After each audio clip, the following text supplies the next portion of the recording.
Gumigising ako sa umaga para mag-aaral.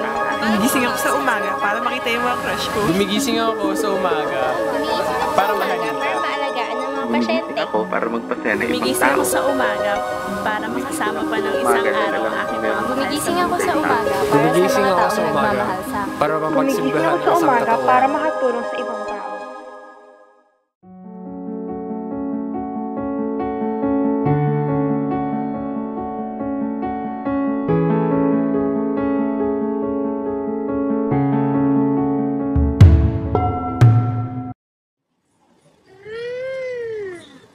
Bakit? Maya-maya na. 5 minuto pa. Ano nga ba naman ang ilang minuto upang ipagkay sa akin?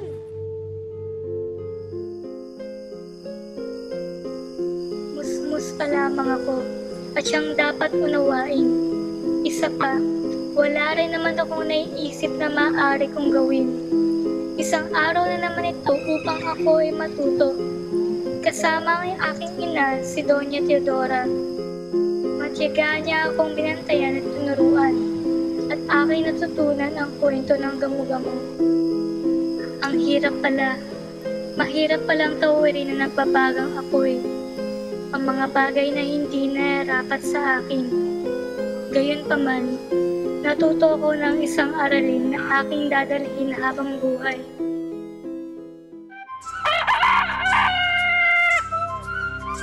Tumilawak na ang tandang at hudyat na ito nang simula ng aking araw. Pupunta raw kami sa katubigan. Pagkakataon ko na ito upang mapaglibang. Malas! Malas sa akin pang nahulog ang aking tsinelas. Ginano dito at akin na lamang pinanood. Kasabay nito ang aking hangat na sa nangangailangan na pahay ko mapunta.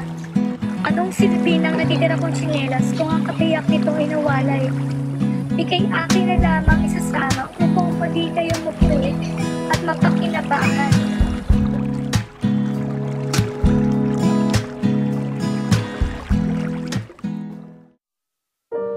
Inabangan mo itong araw na to. Huwag ka nang matagal pa. Bangon!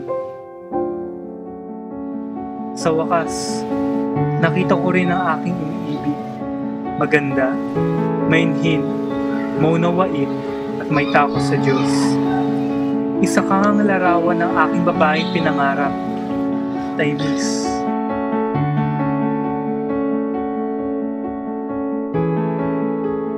Sa bawat tugtog ng instrumento, kasabay ng maawit ang aking damdamin, hindi may kupli ang sayang nadarama. Nabatid ko, nang dahil sa iyo, na naman ay kaya mong gawin sa ngalan ng wagas kong pag-ibig.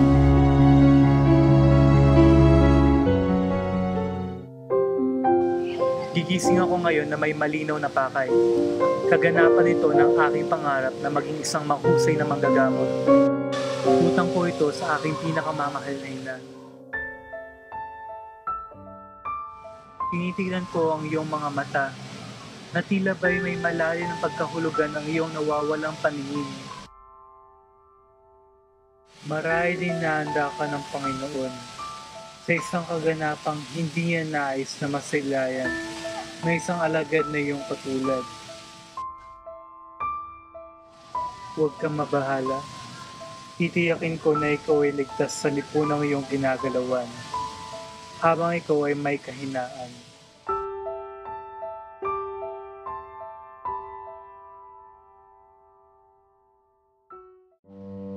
Kailangan ko nang bumangon. Bilang na ang mga araw at anuman ang tiyak na 12 oras, siyang hindi ko alam. Kulang man sa liwanag ang aking munting silid. Naway ang aking nobela ang maging susi upang mabuksan ang kaisipan ng aking mga kababayang sa dilim ay nagpipilitang manahan. Hindi man ako nabiyayaan ng pisikal na lakas upang lumahok sa digmaan. Panginoon, salamat at ako ay may kakayahang maglahad sa mapayapang pamamaraan. Walang bato ang hindi kayang tibagin ng makatotohanan kong eksposisyon. hindi ako nawawala ng pag-asa.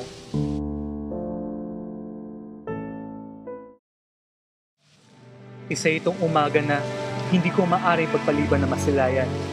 Ito na nga ang aking pinakihihintay.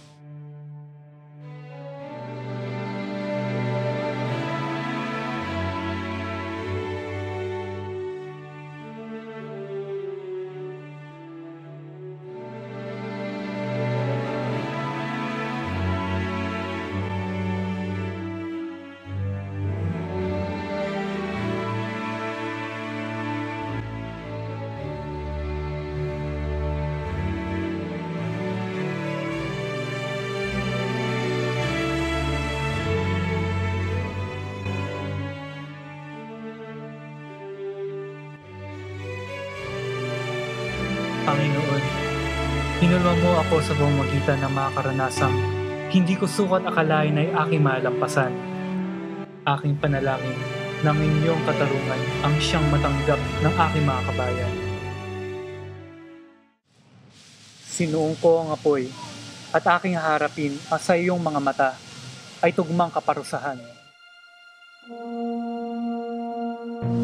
Ngayon, galak akong hindi lamang isang munting tsinelas ang aking kayang pawalan. Ngunit itong buhay ko ang siyang aking alay. Bawat hakbang, bawat sigaw na tila ay walang kahulugan. Bawat paglapit ay siyang aking muling pagtahak sa landasing tinuro ng aking ina. Itinatak mo sa akin na sundin ko ang tamang daan at tiyak ko na ito na nga iyon. Utang ko sa inyo, aking pamilya, ang aking adikaing makabayan.